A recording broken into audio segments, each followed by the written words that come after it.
Hello student, Sharda institute 1 में आपका स्वागत है। मैं किशोर सर फिर से आपके लिए मोस्ट इंपोर्टेंट क्वेश्चन आंसर लेके आया हूँ क्लास 10th के लिए। और आज का जो हमारा सब्जेक्ट है होम साइंस, इसका सब्जेक्ट कोड है 216। ये क्वेश्चन आपके लिए बहुत इंपॉर्टेंट है और ये पार्ट 2 में मैंने डिवाइड किया है, पार्ट 1 और पार्ट 2। तो ये आज हम जो डिस्कस करेंगे वो पार्ट 1 होगा और इसमें बहुवैकल्पिक प्रश्न होंगे जो कि आपके एग्जाम में 20 मार्क्स के आते हैं और ये बहुत इंपॉर्टेंट है। तो आप सभी स्टूडेंट इन सभी क्वेश्चनों को अपनी कॉपी रजिस्टर में नोट डाउन कर लें और टाइम टू टाइम उसको रिवाइज करते रहें। इससे आपको एग्जाम में काफ़ी हेल्प मिलने वाली है। तो चलिए देर न करते हुए हम लोग डिस्कस करते हैं हमारे कौन से क्वेश्चन बहुत इंपॉर्टेंट है और हमें किस तरीके से इनको सॉल्व करना है। तो चलिए देखते हैं। तो इसमें जो फर्स्ट क्वेश्चन है वो ये है, निम्नलिखित में से कौन सा क्षेत्र गृह विज्ञान का विशेषज्ञता प्राप्त क्षेत्र से नहीं है? कि इसमें ऐसा कौन सा जो क्षेत्र है जो गृह विज्ञान से जुड़ा हुआ नहीं है। तो इसमें हमें ऑप्शन दिए गए हैं 4, उनमें से कोई ऑप्शन हमें एक चूज करना है। तो फर्स्ट ऑप्शन है भोजन विज्ञान, गारमेंट डिजाइनिंग, सी है हमारा नर्सिंग और डी है हमारा आंतरिक साज सज्जा। एकदम सही आंसर है नर्सिंग, जो कि गृह विज्ञान क्षेत्र से बिल्कुल ही अलग है। उसी प्रकार क्वेश्चन नेक्स्ट देखते हैं। नेक्स्ट क्वेश्चन हमारा है, पकाने की वह विधि जिसमें पकाए जाने वाला भोज्य भोजन, आप समझते हो ना, भोजन और भोज एक ही होता है, अलग नहीं होता है। पदार्थ पानी के संपर्क में नहीं आता है, उसको पकाते हैं तो पानी का उसमें कोई भी यूज नहीं किया जाता है।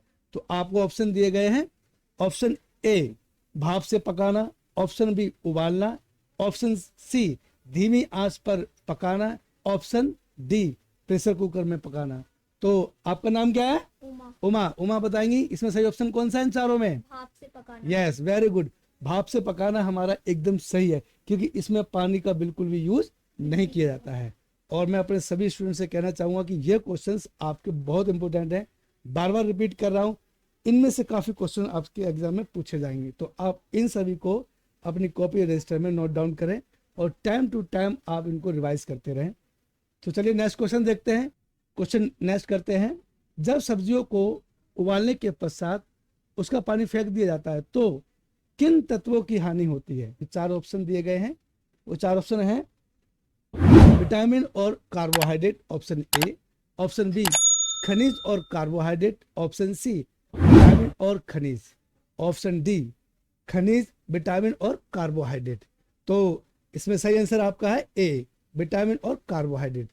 तो इसका विशेष ध्यान रखिए, कभी भी हम जब सब्जियों को उबालते हैं तो उसका पानी फेंकना नहीं चाहिए। हाँ, एक बात और ध्यान रखें, जब आप सब्जियों को उबालते हैं तो पहले से आप अच्छी तरह से उसको वॉश कर लें, फिर उसको उबालें। उसके बाद जो पानी बच जाता है उसको आप दोबारा से उसको यूटिलाइज करें, सब्जी में डालें या वैसी जगह पर जैसे आटा गूंथते तो उसमें मिला सकते हो।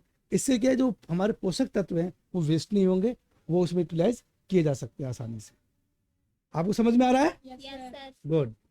चलिए नेक्स्ट क्वेश्चन देखते हैं। नम ताप प्रक्रिया के माध्यम से भोजन पकाने की 4 विधियां में से एक विधि जो अधिकतम मात्रा में पोषक तत्वों को सुरक्षित रखती है वो कौन सी है? जैसे हम खाना बनाते हैं तो कोई मतलब बहुत ज्यादा ताप पे पकाता है या बिल्कुल लो पे पकाता है, तो कौन सी सबसे बेस्ट है वो बताया है। ऑप्शन ए उबालना, ऑप्शन बी प्रेशर कुकर में पकाना, ऑप्शन सी धीमी आंच पर पकाना, ऑप्शन डी भाप से पकाना। जब हम खाने को धीमी आंच पर पकाते हैं तो उसमें पोषक तत्व वैसे के वैसे बरकरार रहते हैं और हमें सभी जो पोषक तत्व प्राप्त हो जाते हैं। तो हमेशा ध्यान रखें, खाना हमेशा धीमी आंच पर पकाना चाहिए, जिससे कि उसके पोषक तत्व उसमें सुरक्षित बने रहें। तेज आंच पर पकाओगे तो खाना जल जाएगा, तो इस बात का ध्यान रखना चाहिए आप लोगों को। Is that clear? Yes sir. चलिए नेक्स्ट क्वेश्चन करते हैं। नेक्स्ट क्वेश्चन हमारे फिल इन द ब्लैंक्स वाले हैं, जो कि एग्जाम में अच्छी तरह से पूछे जाते हैं। क्योंकि जब आपका एग्जाम स्टार्ट होगा तो उसमें सबसे पहले 20 या 15 क्वेश्चंस आपके ऑप्शनल या फिल इन द ब्लैंक्स वाले आएंगे ही आएंगे। और ये हमारे बहुत ज़रूरी है किस तरीके हमें क्वेश्चन करने हैं, इसलिए मैंने ये वीडियो बनाया है। तो आप इस चीज़ को बड़ा विशेष ध्यान रखें और हमें कैसे करना है। तो चलिए क्वेश्चन नेक्स्ट देखते हैं।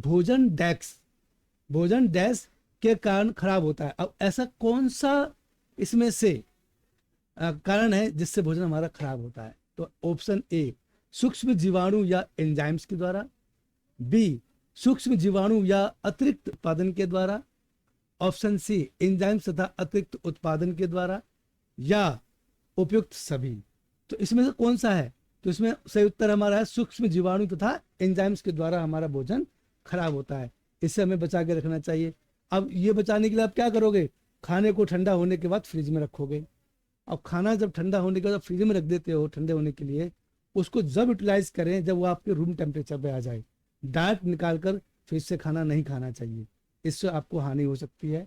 कई बार मैंने देखा है कि खाना आप लोग जैसे सब्जी है या कटी हुई सब्जियां हैं आप डायरेक्ट फ्रिज में रख देते हो, ऐसा नहीं करना चाहिए, क्योंकि उसमें कुछ जो फ्रिज के अंदर गैस होती है वो इंक्लूड हो जाती है। तो खाना हमेशा फ्रिज में ढक के रखना चाहिए, जिससे कि आपको उससे नुकसान ना हो। Is that clear? चलिए नेक्स्ट क्वेश्चन देखते हैं। कूड़े कचरे के निपटान की नवीनतम तकनीक क्या है? जब हमारे घर में कूड़ा कचरा होता है उसको हम लोग कैसे रिड्यूस करते हैं, कैसे निपटाते हैं? तो उसका सबसे अच्छी तकनीक क्या है? ऑप्शन ए खाद बनाना, ऑप्शन बी जलाना, ऑप्शन सी भस्मीकरण करना, इनमें से कोई नहीं। तो सबसे बेस्ट होता है भस्मीकरण करना। इसका मतलब समझते हो भस्मीकरण क्या होता है? पता है आपको? बताते हैं। देखो इसका क्या होता है, जैसे कि हम लोग हमारे घर से जो कूड़ा कचरा निकलता है तो घर के बगल में या कहीं भी हमने खड्डा खोद लिया, उसमें वो कचरे को डाल दिया और ऊपर से उसको बंद कर दिया। तो आफ्टर सम डेज वो धीरे धीरे क्या हो, सड़ना शुरू हो जाएगा, खराब होना शुरू हो जाएगा। फिर आफ्टर 15 या 20 डेज जब आप उसको ओपन करोगे तो वो खाद बन चुका हो, कंपोस्ट खाद जिसे हम कहते हैं। तो उसे कहते हैं भस्मीकरण करना। ठीक है। तो आजकल क्या आप लोग फेंक देते हैं उसको, कूड़े को, है ना? हम लोग यही करते हैं कि शहरों में कच्ची जमीन कहाँ है ना? चलिए नेक्स्ट क्वेश्चन देखते हैं। घरेलू अपशिष्ट जल प्रदूषण का कारण बनते हैं क्योंकि? अब घरेलू अपशिष्ट मतलब क्या है? जैसे कूड़ा कचरा या घर में जो हम बर्तन धोते हैं, कपड़े धोते हैं, उससे निकलने वाला वेस्ट वाटर जो होता है वो पानी को कैसे दूषित करता है? बताइए कौन से कारण है? तो देखिए ऑप्शन ए अपशिष्ट जल मृदा से होते हुए भूमि के भीतर चला जाता है। एक तो ये जैसे हम लोग खुला छोड़ दिया, कच्चे में छोड़ देते हैं ना हम लोग, जैसे कच्ची जमीन है वहां पर हम पानी छोड़ दिया, जैसे नालियां बना ली, तो धीरे रिस के वो जमीन में चला जाता है। ऑप्शन बी शौचालय, रसोइयों आदि से निकलना व अवशिष्ट जल स्रोतों जैसे नदी, नहर तथा तालाबों आदि में जाता है। सही बात है, हमारे घरों या शौचालय से जो पानी रिसता है वो कहाँ जाता है? नदियों में चला जाता है या फिर हमारे तालाबों में चला जाता है, जिससे वहां का जल दूषित हो जाता है। अगला ऑप्शन हमारा है सी फैक्ट्रियों तथा ऊर्जा संयंत्रों आदि से अपशिष्ट जल जो निकलता है। फैक्ट्री से जल निकलता है, देखा ना आपने कई बार, फैक्ट्रिया कारखानों से कितना गंदा पानी निकलता है, वो कहाँ जाता है? हमारी नदियों नालों में जाता है, या उपयुक्त सभी। तो इसमें ऐसा कौन सा तत्व है? अब इसने कहा भी, क्वेश्चन में भी कहा है घरेलू अपशिष्ट, ओनली घरेलू, तो इसमें फैक्ट्री वाला तो आएगा ही नहीं। ठीक है, तो इसमें आएगा हमारा ऑप्शन बी, जो कि बिल्कुल सही ऑप्शन है। शौचालयों, रसोइयों आदि से निकलना अवशिष्ट जल स्रोतों जैसे नदी, नहर तथा तालाबों आदि में जाता है और वो उनको दूषित कर देता है। चलिए नेक्स्ट क्वेश्चन डिस्कस करते हैं। नेक्स्ट क्वेश्चन हमारा है, पिछले सप्ताह शांति ने स्ट्रीट फूड खा लिया। आप जानते हैं स्ट्रीट फूड क्या होता है? जो गलियों में लेके घूमते रहते हैं, जिसमें मक्खियां बैठ रही हैं या खुला रखा हुआ है जिसमें बैक्टीरिया होते हैं, तो वो इसने स्ट्रीट फूड खाया। किसने? शांति ने। अब उसकी जीभ सूखी और सफेद पत्ती वाली हो गई है, जैसे क्या है, सफेद पत्ती जम गई है, सूख गई है, और सिर में तेज दर्द हो रहा है। वह पीड़ित हो सकती है किससे? ऑप्शन दिए गए हैं, विकल्प चुनिए। ऑप्शन ए हैजा, option b typhoid, option c hepatitis, option d दस्त, जिसे हम डिहाइड्रेशन बोलते हैं, डायसेंट्री भी बोलते हैं। तो इसका सही ऑप्शन मोनिका बताएंगी। मोनिका सही ऑप्शन क्या है इसका? डी ऑप्शन सही है? नहीं, ऑप्शन बी सही है। आप गलत जवाब, आप पढ़ते नहीं हो, थोड़ा पढ़ाई करो। अच्छा बी बोला है, चलो ठीक है, ऑप्शन बी हमारा एकदम ठीक है, टाइफाइड, जो कि सही ऑप्शन है। इसलिए हमेशा ध्यान रखें, कभी भी आप खुला या गंदा वाला से भोजन नहीं खाना चाहिए। खास करके मैंने देखा है ये आजकल के बच्चे मोमोज, फिंगर्स, इस तरीके की चीज़ें खाते हैं, वो गंदे होते हैं क्योंकि उसमें बैक्टीरिया लगते हैं और मक्खियाँ वगैरह उसमें बैठती रहती हैं। तो इन चीज़ों को नहीं खाना चाहिए, उससे हैज़ा और टाइफाइड होने के बहुत ज़्यादा चांसेस होते हैं और ये आपके लिए बहुत ही, आपके स्वास्थ्य के लिए बहुत ज़्यादा खतरनाक है। चलिए नेक्स्ट क्वेश्चन देखते हैं। तपेदिक, जिसे हम टीबी भी कहते हैं, से पीड़ित परिवार के सदस्यों का आहार समृद्ध होना चाहिए। अगर आपके परिवार में किसी को तपेदिक या टीबी है तो उस परिवार के सभी सदस्यों का आहार समृद्ध होना चाहिए। कौन सा विकल्प चुनिए? नंबर ए, ऑप्शन ए लोहा, जिसे हम लोग आयरन बोलते हैं।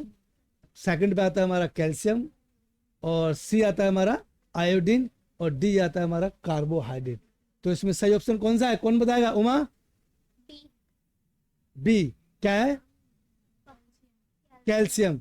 कैल्शियम हमारा एकदम सही जवाब, क्योंकि कैल्शियम में तपेदिक यानी टीबी से लड़ने की काफी क्षमता होती है, तो उन्हें कैल्शियम का यूज करना चाहिए या सेवन करना चाहिए। आप लोग को समझ में आ रहा है सबको? गुड। निम्नलिखित में से कौन HIV एड्स संक्रमित नहीं फैलाता? इनमें से कौन सा ऑप्शन ऐसा है जो HIV एड्स को नहीं फैलाता है? सही ऑप्शन चुनिए। ए, एक ही टॉयलेट सीट का प्रयोग करना। बी, संक्रमित सुइयों का प्रयोग करना। सी, संक्रमित शरीर के तरल पदार्थ का आदान प्रदान करना, या संक्रमित मां से बच्चे को। तो आप इसमें से सही ऑप्शन बताएंगे। सही ऑप्शन क्या है? ए, एक ही टॉयलेट सीट का प्रयोग करना।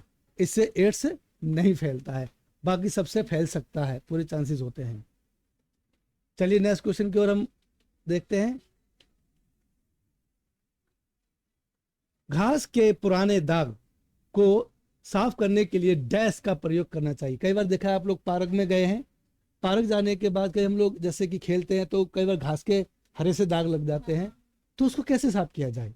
इसमें ऑप्शन दिए गए हैं। ऑप्शन ए साबुन, ऑप्शन बी प्याज का लेप लगाकर, ऑप्शन सी नींबू, ऑप्शन डी मेथनाइल युक्त स्प्रिट आता है ना, स्प्रिट आता है जो हम बोलते हैं, उसका प्रयोग कर सकते हो। तो इसका सही ऑप्शन क्या है? ऑप्शन डी मिथाइल युक्त स्प्रिट। इसमें ऑप्शन गलत हो गया, ए, वो आई थिंक डी है, वो उसका हम प्रयोग कर सकते हैं और घास के जो हरे दाग हैं उसको छुड़ा सकते हैं आसानी से। चलिए नेक्स्ट क्वेश्चन देखते हैं। सफेद सूती कपड़े पर चाय के पुराने दाग के लिए ऑप्शन ए, नमक के पानी का प्रयोग करें। अगर आपके कपड़ों पर चाय के दाग लग जाए और वो पुराने हैं तो आप कैसे छुड़ाओ?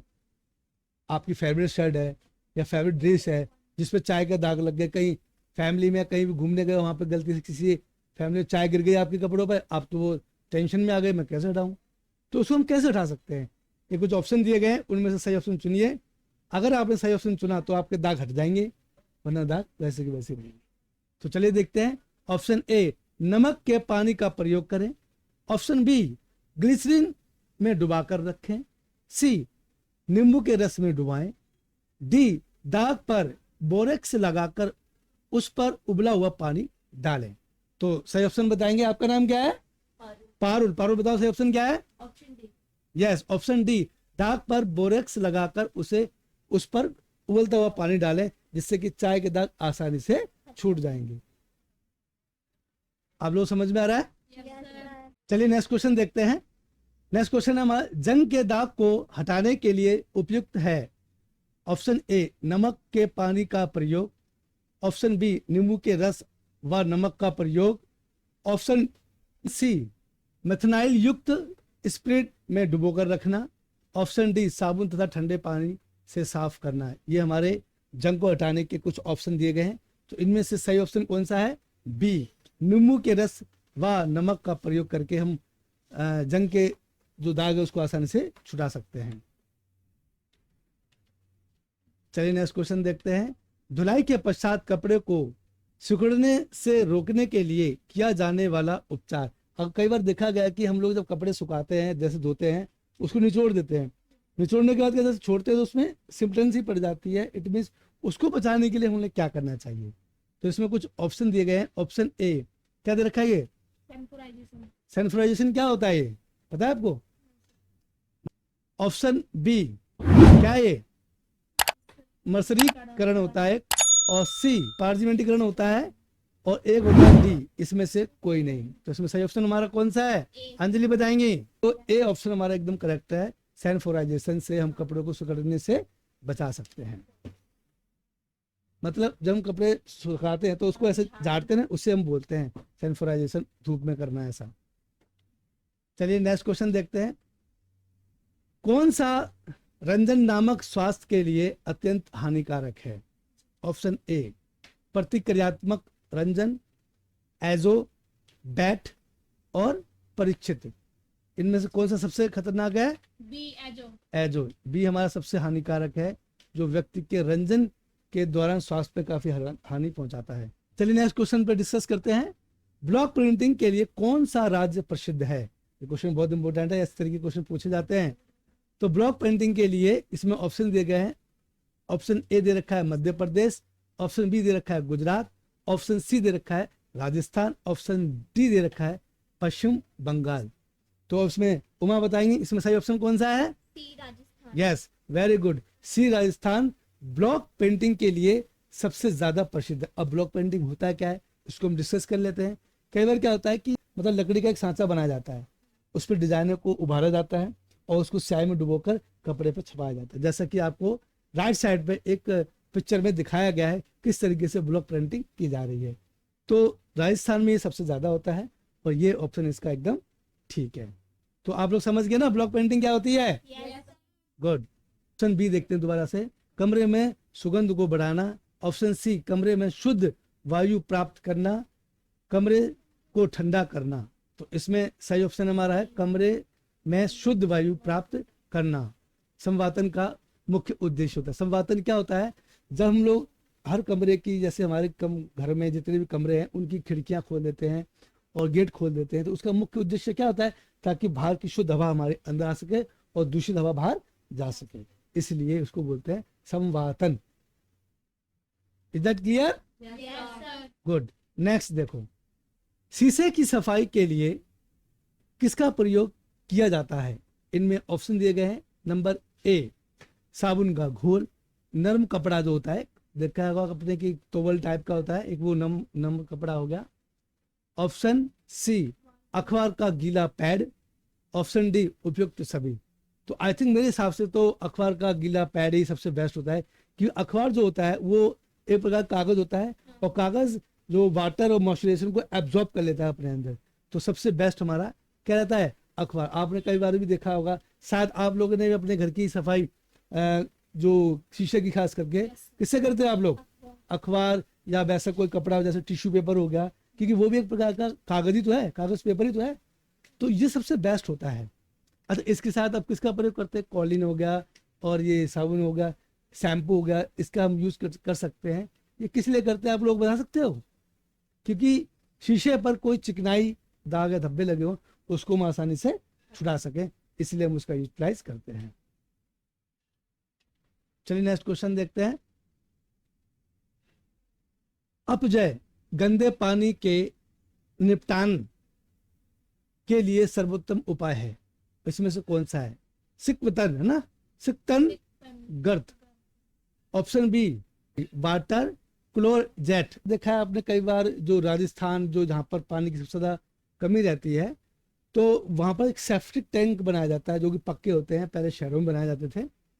तो ये क्या होता है कि बरसात के दिन में उसको हम वाटर हार्वेस्ट कर लेते हैं, यानी कि पानी को उसमें भर लेते हैं और उसका हम यूटिलाइज करते हैं। हालांकि उसको पी नहीं सकते, बाकी काम में तो यूज कर सकते हैं, जैसे कपड़े धोना, अपने गार्डनिंग के लिए, जैसे पेड़ पौधों में पानी लगाना, बर्तन धोना आदि के लिए हम इसका यूज यूटिलाइज कर सकते हैं। इसे हम सेप्टिक टैंक बोलते हैं, या इनमें से कोई नहीं। तो ऑप्शन सी हमारा क्या है? सेप्टिक टैंक, और डी हमारा इसमें से कोई नहीं। तो सही आंसर हमारा क्या है? सिकतन गर्त, ये है हमारा। इसका भी यूटिलाइजेशन वही होता है जो कि एक सी वाला है, दोनों में ज्यादा अंतर नहीं है। तो सिकतन गर्त का मतलब होता है कि इनका एक, जैसी गांव में खास करके, जैसे कि राजस्थान में बहुत बड़े बड़े क्या कहते हैं कुंड बनाए जाते हैं, तालाब टाइप के बनाए जाते हैं जो कि पक्के होते हैं, और उसमें शहर का सारा पानी, गांव का जो सारा पानी उन तालाबों में जाता है, वहां पर इकट्ठा हो जाता है और उसके बाद वो उसको यूटिलाइज करते हैं खेती के लिए अन्य कामों के लिए यूटिलाइज करते हैं, उसे हम लोग सिक्तन गर्त कहते हैं। बता भी रहा है स्पष्ट, देखो क्या कह रहा है, सिक्तन गर्त घरेलू अपजय निपटाने के लिए बनाए गए खड्डे को कहते हैं। यह उन क्षेत्रों में बनाए जाते हैं जहाँ निकास प्रणाली विद्यमान नहीं होती, जहाँ पे पानी नहीं निकलता है और जहाँ पे पानी की बहुत ज़्यादा कमी रहती है, वहाँ पर ये बनाए जाते हैं। जैसा कि मैंने बताया है, ऐसे क्षेत्र जैसे उष्णकटिबंधीय क्षेत्र जो होते हैं जहाँ पर सबसे ज़्यादा गर्मी पड़ती है। चलिए नेक्स्ट क्वेश्चन देखते हैं। अप्रत्यक्ष रूप से आय की बचत की जा सकती है। अगर आपको पैसा बचाना हो तो आप कैसे बचा सकते हो? कुछ घरेलू काम करके। अगर आजकल देखा गया गांव में जो महिलाएं होती हैं, घर के परिवार के जो लोग होते हैं जो खेतों में काम नहीं करते, वो छोटे मोटे लघु या कुटीर उद्योग खोल लेते हैं, जैसे बीड़ी बनाना, तंबाकू बनाना, दरिया बनाना इत्यादि। तो ऐसे ही आप अपने परिवार की आय को बचा सकते हैं। वो कैसे है? देखिए, ऑप्शन ए पारिवारिक सदस्यों के कपड़े सिलना। नंबर ऑप्शन बी, ठीक है, अंशकालीन कक्षाएं चलाना, मकान व दुकान का किराया, इनमें से कोई नहीं। तो इसमें ऑप्शन ए दे रखा है हमारा, पारिवारिक सदस्यों के कपड़े सिलना। अगर आपके फैमिली में आपकी बहन, आपके भाई, आपकी मम्मी, आपके किसी को कपड़े सिलने आते हैं तो आप बाहर न सिलवाकर घर में सिल सकते हो। इससे क्या है, आपकी बचत हो सकती है। एक जोड़ी कपड़े सिलने के लिए कई कई हजार रुपए लग जाते हैं। आप उसको बचाने के लिए क्या कर सकते हो? खुद सिल सकते हो। अगर आपके फैमिली में किसी को कपड़े सिलने आते हैं तो समझ में आ रहा है ना आपको कैसे पैसे बचाने हम लोगों को? आप ऐसे पैसे बचा सकते हो। चलिए नेक्स्ट क्वेश्चन देखते हैं। किशोर अवस्था की अवधि बताइए। इनमें से ऐसी कौन सी जो समय अवधि है जिसमें किशोर अवस्था होती है? ऑप्शन ए 10 से 19 वर्ष, ऑप्शन बी 8 से 11 वर्ष, ऑप्शन सी 3 से 15 वर्ष, ऑप्शन डी 16 से 19 वर्ष। इनमें से कौन सा सही आंसर है? अंजलि बताएंगी। 10 से 19 वर्ष। यस, ऑप्शन ए 10 से 19 वर्ष ये किशोर अवस्था की एक क्या है? अवधि है, समय अवधि है। चलिए नेक्स्ट क्वेश्चन देखते हैं। निम्नलिखित में से कौन सा शारीरिक परिवर्तन किशोर लड़कियों और लड़कों से भिन्न होता है? अब देखो, जो जैसे कि हमने ऊपर क्वेश्चन पढ़ा है उसमें किशोर अवस्था की जो अवधि बताई गई है 10 से 19 वर्ष की है। अब इनमें आप कैसे भिन्न करोगे कि इनमें कैसे भिन्नता होती है, किशोर और किशोरियों में कैसे बता सकते हैं आप? तो ऑप्शन ए ऊंचाई में वृद्धि, ऑप्शन बी चेहरे के बाल, ऑप्शन प्रजनन अंगों का विकास होना या मुंह से निकलना। इनमें से कौन सा ऑप्शन हमारा ठीक है? इसमें सही है चेहरे के बाल। देखा कई बार लड़कों की मूछें हल्की की 3 यानी की दाढ़ी आने लग जाती है, ये भिन्न करता है। क्योंकि लड़कियों की तो आती नहीं है, लड़कों की आती है। तो बता रहा है कि लड़के और लड़कों में किस तरीके से उनसे भिन्नता होती है। तो चेहरे के बाल सबसे ज्यादा ये एक्टिव होता है जब उनमें किशोर अवस्था आती है बच्चों में, खास करके लड़के और लड़कियों में। लड़कियों के आईब्रो यहाँ पे बाल आते हैं, इस तरीके आते हैं, ठीक है, और यहाँ पे हल्के हल्के बाल आने शुरू हो जाएंगे। तो दोनों में आते हैं, पर लड़कियों के बहुत कम होते हैं, लड़कों के ज्यादा आते हैं। ये हार्मोन्स के कारण होता है। नेक्स्ट क्वेश्चन देखते हैं। सकारात्मक सहकर्मी दबाव के कारण किशोर कौन सी गतिविधियों में शामिल होते हैं? जब किशोर अवस्था आती है तो उनमें ऐसी कौन सी गतिविधियां आती हैं जब वो उस तरफ आकर्षित होते हैं? नंबर ए चोरी, नंबर बी मादक द्रव्यों का सेवन करना जैसे कि शराब पीना इत्यादि, धूम्रपान, सिगरेट, बीड़ी पीना, या गेम खेलना। ऑप्शन डी हमारा क्या है? गेम खेलना। तो इसका सही ऑप्शन क्या है हमारा? गेम खेलना। ये ऑप्शन हमारा एकदम एक्यूरेट है। चलिए नेक्स्ट क्वेश्चन देखते हैं। निषेचित अंडे को डैश भी कहते हैं। अब इसमें जो निषेचित अंडे क्या होते हैं बताएंगे अब क्या होता है। देखिए, उसको हम पहले ऑप्शन देख लेते हैं, उसके बाद हम लोग उसको डिस्कस करेंगे। ऑप्शन ए ओवम कहते हैं, ऑप्शन बी जायगोट कहते हैं, या ऑप्शन सी भ्रूण कहते हैं। इनमें से कोई नहीं। तो इसमें सही ऑप्शन क्या है? उमा बताएंगी। Option b. क्या है ऑप्शन बी? जायगोट। ठीक है, इसको हम एक्सप्लेन करते हैं। देखो दिखा रहा है स्पष्टीकरण कि जायगोट होता क्या है, इसको आप समझ लो, क्योंकि आपके एग्जाम में क्वेश्चन आ सकता है जायगोट को एक्सप्लेन कीजिए, तो आप करना पड़ सकता है ना। तो देखो एक्सप्लेन, ये आप 2 नंबर में आ सकता है क्वेश्चन, तो आप ध्यान से देखें इसको। प्राकृतिक रूप से महिलाओं अपनी कोख में अनिषेचित अंडे धारण करती है और पुरुष के शरीर के शुक्राणु होते हैं। यह अंडे तथा शुक्राणु निषेचन की प्रक्रिया के माध्यम से संयोजित होते हैं। इन निषेचित अंडे को जायगोट कहते हैं, ठीक है ना, जिससे कि ये क्या कहते हैं, निषेचित अंडे जायगोट में कन्वर्ट हो जाते हैं। Is that clear? Yes, sir. चलिए नेक्स्ट क्वेश्चन देखते हैं। गर्भ अवस्था के दौरान एक गर्भवती महिला को किस प्रकार के वस्त्र धारण करने चाहिए? ऑप्शन ए ढीला कुर्ता व सलवार, ऑप्शन बी अच्छी तरह से पहनी हुई साड़ी, या ऑप्शन सी फिटेज ड्रेस जो कि खूब टाइट हो, ऑप्शन डी ए तथा बी। तो इसमें सही ऑप्शन हमारा दे रखा है डी, ऑप्शन ए तथा बी, यानी कि ये हमारा बिल्कुल ठीक है। इसमें दिखा रखा है ए हमारा कौन सा है, ढीला कुर्ता या सलवार, ऑप्शन बी अच्छी तरह से पहनी हुई साड़ी। इसको उसने स्पष्टीकरण भी किया गया है कि किस तरीके से पहनना चाहिए, क्यों पहनना चाहिए बताया गया है। देखिए, गर्भ अवस्था के दौरान एक गर्भवती महिला को ढीले कुर्ता व सलवार जैसे वस्त्र धारण करने चाहिए, क्योंकि यह देखने में अच्छा तथा पहनने में आरामदायक होता है। एक अच्छी तरह से पहनी हुई साड़ी भी बड़े हुए पेट को छुपाती है और देखने में सुंदर लगती है। तो ये ऑप्शन हमारा एकदम एक्यूरेट है।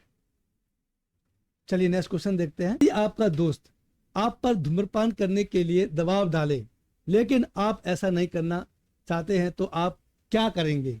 ऑप्शन ए सहायक पूर्वक कहेंगे नहीं, ऑप्शन बी एक बार धूम्रपान करके देखेंगे, क्या लगा, हो सकता है आपको अच्छा लगे, है मजा आए तो आप पीना चाहेंगे, हैं, या ऑप्शन सी विषय बदलो और घर चले जाओ, या कोई और दूसरी बात कहेंगे और घर चले जाएंगे। ऑप्शन फोर्थ, या इनमें से उनसे माफी मांगेंगे। ऑप्शन फोर्थ भी हो सकता है कि भाई उनसे माफी मांगेंगे, हम नहीं पियेंगे। सही विकल्प चुनो। ऑप्शन ए 1 और 2, ऑप्शन बी 2 और 3, ऑप्शन सी 3 और 4, ऑप्शन डी 1 और 4। तो इसमें सही ऑप्शन दे रखा है हमारा 1 और 3, ऑप्शन ए।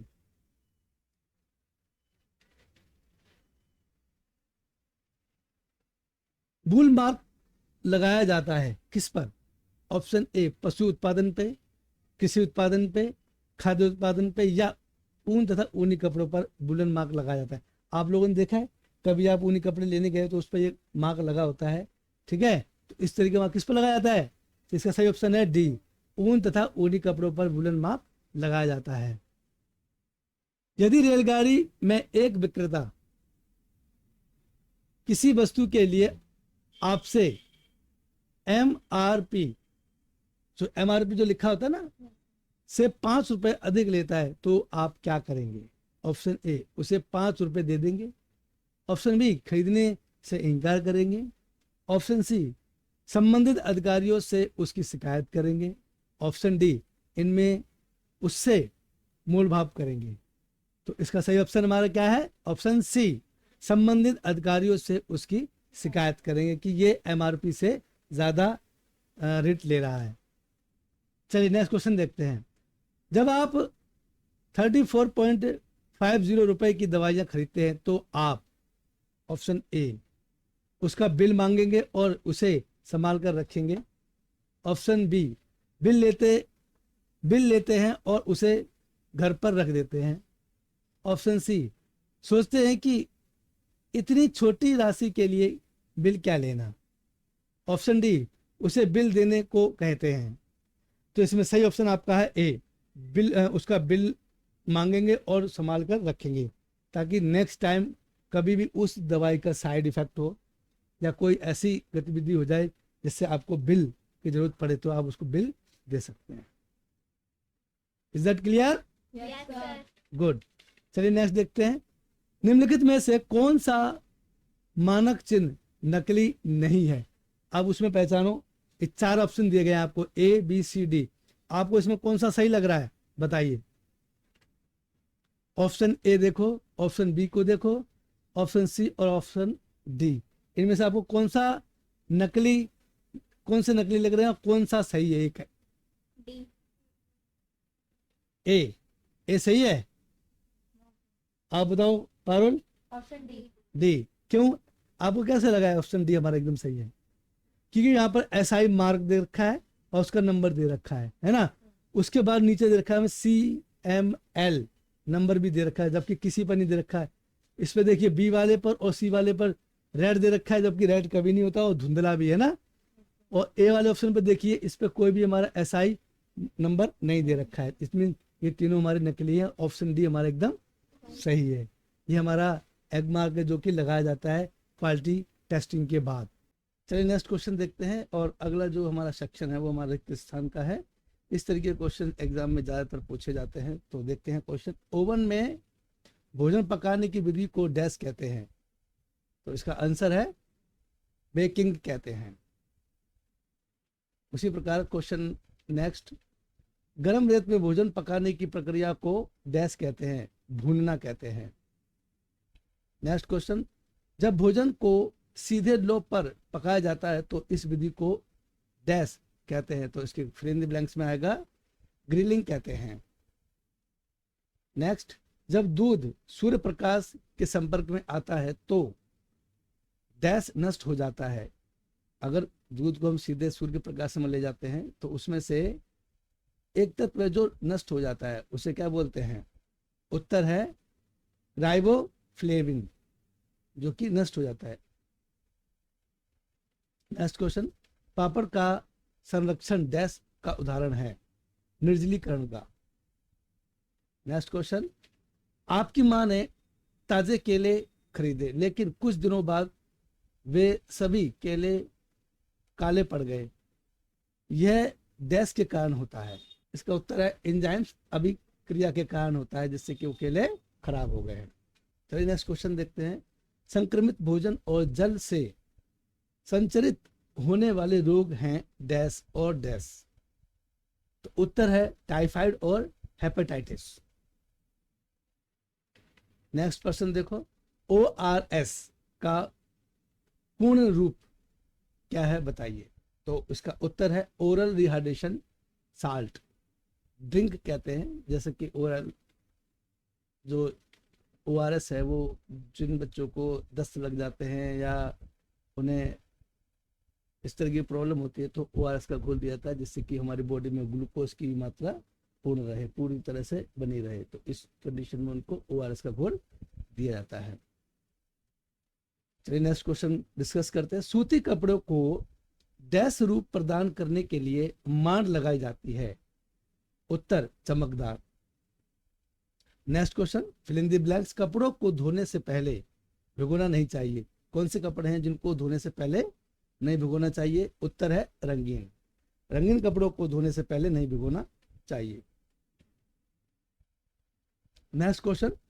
रेशमी कपड़ों की परिसज्जा के लिए प्रयोग किए जाने वाले स्टार्च को डैश कहते हैं? तो इसके खाली स्थान में आएगा गम अरेबिक, जो कि रेशमी कपड़ों के परिसज्जा के लिए प्रयोग किया जाता है। Next question. यदि नील से वस्त्र अधिक नीला हो जाए तो साफ पानी में डैश या डैश मिलाकर वस्त्र को उसमें डुबोएं? जैसे कि सफेद सिरके या नींबू का रस उसमें डुबो कर रखें, जिससे कि नीले जो रंग है कपड़ों का वो हल्का पड़ जाएगा। पर्सन डैश में शांति निकेतन वाटिका के लिए प्रसिद्ध है? Paschim Bangal. Next question. Protein युक्त तंतुओं के लिए डैश एक उपयुक्त व्यंजक तत्व है तथा ऊनी कपड़ों के लिए डैश का प्रयोग किया जाता है? पहले फिल इन द ब्लैंक्स में हाइड्रोजन पेरोक्साइड और दूसरे फिल इन द ब्लैंक्स में सोडियम हाइड्रोक्लोराइड भरा जाएगा। उसी प्रकार से नेक्स्ट क्वेश्चन को हम डिस्कस कर लेते हैं। डैश तंतु सूत या कपड़े को दिया जाने वाला एक रासायनिक उपचार है जो कपड़े के पीलेपन या उसके रंग को निकालकर उसे सफेद बना देता है, उसे हम बोलते हैं विरंजन। चलिए नेक्स्ट क्वेश्चन डिस्कस करते हैं। धातु तथा तांबे के नल की सतह को साफ करने के लिए डैश तथा डैश का प्रयोग किया जाता है? डैश मतलब फिल इन द ब्लैंक्स। तो इसमें उत्तर है नींबू, सिरका तथा साबुन का घोल। ये तांबे और धातु के जो नल होते हैं उनको साफ करने के लिए काम किया जाता है। उसकी तली के नीचे जो मैल सा जम जाता है उसको साफ करने के लिए। चलिए नेक्स्ट क्वेश्चन देख लेते हैं। मानव मल निपटान के लिए डैश प्रणाली सर्वाधिक स्वच्छ विधि है। वाटर क्लोजेट के द्वारा इसका निपटान किया जाता है। प्रश्न, एक ही समय पर दो या अधिक कार्य को करना कार्य का डैश कहलाता है। सामंजस्य कहलाता है। इसका उत्तर है। चलिए नेक्स्ट क्वेश्चन को डिस्कस करते हैं। कुछ स्वास्थ्य विशेषज्ञ प्रसव के बाद की अवधि को डैश कहते हैं। चौथी तिमाही कहते हैं। ये उसका उत्तर है। नेक्स्ट प्रश्न, भ्रूण के विकसित होने के साथ साथ गर्भवती महिला का वजन डैश किलो बढ़ जाता है, यानी कि 8 से 11 किलो बढ़ जाता है। चलिए नेक्स्ट क्वेश्चन डिस्कस कर लेते हैं। गर्भवती महिला को अमीनिया से बचने या उसके उपचार के लिए डैश तथा डैश के चिकित्सीय सप्लीमेंट का सुझाव देना चाहिए। तो इसका उत्तर है आयरन तथा फोलिक एसिड। चलिए नेक्स्ट सेक्शन को हम देखते हैं, जो कि हमारा सही और गलत का है। ये प्रश्न सभी आपके इम्पोर्टेंट हैं और इनमें से आपको सही और गलत इसमें से एक कुछ डिसाइड करना है कि कौन सा सही है। अगर आपका आंसर सही है तो आप उसको टिक करें, राइट टिक करें, और गलत है तो क्रॉस टिक करें। इसका मतलब आपका आंसर गलत है। तो चलिए हम डिस्कस करते हैं। पकाए जाने वाले भोजन में विद्यमान पोषक तत्वों पर सोडा का कोई हानिकारक प्रभाव नहीं होता है। सही या गलत? उत्तर गलत। इसका जो आंसर है वो गलत है। सही उत्तर, उसमें कुकिंग सोडा के प्रयोग से विटामिन बी कॉम्प्लेक्स नष्ट हो जाता है। चलिए नेक्स्ट क्वेश्चन देखते हैं। जब भोजन को प्रेशर कुकर में पकाया जाता है तो इससे पोषक तत्व का अधिक नुकसान होता है। सही या गलत? उत्तर गलत। इसका सही है, प्रेशर कुकर में पोषक तत्वों की हानि नहीं होती है। चलिए नेक्स्ट क्वेश्चन करते हैं। अचार में मसाले मिलाने से सूक्ष्म जीव तेजी से बढ़ते हैं। सही या गलत? उत्तर है गलत। सही उत्तर है, अचार में मसाले का प्रयोग संरक्षण के लिए किया जाता है। यह सूक्ष्म जीवाणुओं को बढ़ने से रोकता है। चलिए नेक्स्ट क्वेश्चन को देखते हैं। स्केच बनाते समय हम संरक्षण के लिए एसिड और बहुत सारी चीनी का प्रयोग करते हैं। सही या गलत? सही उत्तर है इसका सही। चलिए नेक्स्ट क्वेश्चन डिस्कस करते हैं। फिल्टर युक्त ऊंची चिमनियां लगाने से वायु प्रदूषण कम करने में मदद मिलती है। सही या गलत? तो इसका आंसर है सही। नेक्स्ट प्रश्न, आवासीय क्षेत्रों के आसपास फैक्ट्रियों की स्थापना करने से शहर में वायु प्रदूषण कम हो जाता है। सही या गलत? गलत। उत्तर सही है, फैक्ट्रियों को शहरों से दूर होना चाहिए। इसका सही उत्तर है, क्योंकि अगर शहर के नजदीक फैक्ट्रियां होंगी तो फैक्ट्री से निकलने वाला दूषित जो धुआं है और पानी है वो वायु और जल को दूषित करता है। तो इसलिए इनको शहरों से अलग रखना चाहिए। चलिए नेक्स्ट क्वेश्चन हम डिस्कस कर लेते हैं। ऊनी कपड़ों को धोने के लिए ठंडे पानी का प्रयोग करना चाहिए। सही या गलत? इसका उत्तर है गलत। सही उत्तर है, ऊनी कपड़ों को धोने के लिए गुनगुने पानी का प्रयोग करें। नेक्स्ट क्वेश्चन देखते हैं। ऊनी कपड़ों को किसी भी डिटर्जेंट घोल से धोना चाहिए। सही या गलत? गलत। इसका सही उत्तर है, ऊनी कपड़ों को हल्के एल्कोलाइन डिटर्जेंट के घोल से साफ किया जाना चाहिए। नेक्स्ट क्वेश्चन, कृत्रिम कपड़ों को सुखाने से पहले अच्छी तरह से निचोड़ लेना चाहिए। सही या गलत? गलत। सही उत्तर है, कृत्रिम कपड़ों को निचोड़ने और हैंगर में नहीं सुखाना चाहिए। चलिए नेक्स्ट क्वेश्चन देखते हैं। ऑर्गेंडी एक स्थानीय रूप से कड़क कपड़ा है। सही या गलत? उत्तर सही है, ऑर्गेंडी जो है काफी कड़क होता है। नेक्स्ट क्वेश्चन, व्यंजन का कपड़े पर कोई हानिकारक प्रभाव नहीं होता है। सही या गलत? इसका उत्तर है गलत। और सही उत्तर है इसका, अधिक मात्रा में व्यंजन कपड़ों को हानि पहुंचाता है, इसलिए कम से कम इसका यूज करना चाहिए। नेक्स्ट क्वेश्चन, मानव निर्मित कपड़ों के लिए हाइड्रोजन पेरोक्साइड विरंजन की आवश्यकता होती है, गलत या सही? तो इसका उत्तर है गलत। सही उत्तर है मानव निर्मित कपड़ों के लिए विरंजन की आवश्यकता नहीं होती है। उसी प्रकार से क्वेश्चन नेक्स्ट देखते हैं, घर के भीतर रखे हुए पौधों को जब तीव्र प्रकाश वाले कमरे में रखा जाता है तो वे पीले पड़ जाते हैं, सही या गलत? गलत। सही उत्तर है पौधों को अंधेरे कमरे में रखने से वे अपनी चमक खो देते हैं, लटक जाते हैं और मुरझाने लगते हैं, इसलिए उनको हमेशा प्रकाश में ही रखना चाहिए। नेक्स्ट क्वेश्चन, समय का उपयोग अधिक कुशलता पूर्वक किया जा सकता है यदि समय योजना तैयार ना की जाए, सही या गलत? इसका उत्तर है गलत। सही उत्तर है समय का कुशलता पूर्वक प्रयोग तभी किया जा सकता है जब समय कार्यक्रम तैयार किया जाए। तो किसी भी कार्य को करने से पहले हमें उसका टाइम टेबल बना लेना चाहिए। जैसे बहुत से स्टूडेंट्स हैं एग्जाम के टाइम पे या स्टडी के टाइम पे वो टाइम टेबल बना लेते हैं कि किस समय मुझे कौन सा सब्जेक्ट पढ़ना है और कितनी देर तक पढ़ना है। चलिए नेक्स्ट क्वेश्चन देखते हैं, बजट दीर्घकालीन लक्ष्यों को प्राप्त करने में सहायक नहीं होता है, सही या गलत? इसका उत्तर है गलत। और सही उत्तर है बजट दीर्घकालीन लक्ष्यों को प्राप्त करने में सहायता करता है। उसी प्रकार से क्वेश्चन नंबर नेक्स्ट, चलिए नेक्स्ट क्वेश्चन देखते हैं, बजट बनाने से धन की बचत में सहायता मिलती है, सही या गलत? इसका उत्तर है सही। पर्सन जब शिशु 6 सप्ताह का हो जाता है तो उसे BCG का टीका लगाया जाता है, सही या गलत? गलत। सही उत्तर है जब शिशु 6 सप्ताह का होता है तो उसे हेपेटाइटिस B का टीका लगाया जाता है।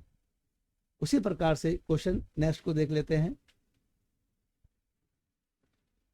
लेबल वस्तु के ऊपर खुदी हुई या मुद्रित जानकारी है, सही या गलत? सही। चलिए नेक्स्ट क्वेश्चन देखते हैं, एग मार्क कृषि तथा पशु उत्पादों पर लगाया जाता है, सही या गलत? सही। आइए नेक्स्ट सेक्शन देखते हैं और ये हमारा नेक्स्ट सेक्शन है मिलान कीजिए। इसमें एक ऑप्शन को दूसरे ऑप्शन के साथ मिलान करना होता है, जो आपका ऑप्शन करेक्ट होता है उसके साथ। तो चलिए देखते हैं, निम्नलिखित का मिलान कीजिए। आपके लेफ्ट हैंड साइड पर रोग दिए गए हैं और राइट हैंड साइड पर आपके उनके लक्षण दिए गए हैं।